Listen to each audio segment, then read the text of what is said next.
এই জাতির সামনে আজ বলতে চাই, এটা লজ্জার বিষয়।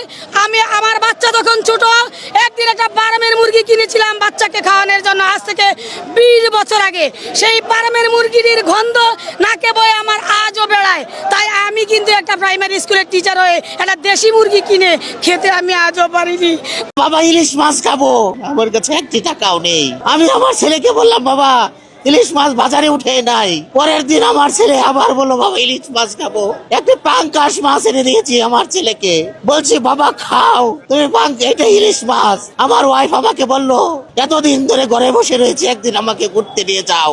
আমি কত ছলনা করলাম আমার ওয়াইফের সাথে, কিন্তু আমার ওয়াইফকে আমি কিভাবে বলবো যে আমার পকেটে একটা টাকা নেই।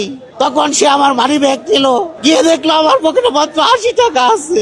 আমার বউ অজনে কেঁদে দিল, বললো আমার আর ঘুরতে যাওয়ার দরকার নাই। শিক্ষা উপদেষ্টা মহোদয়, আপনি তো নমরুদের মতো ব্যবহার করছেন আমাদের সাথে। আপনি তো ফেরাউনের সাথে ফেরাউনের মতো ব্যবহার করছেন আমাদের সাথে।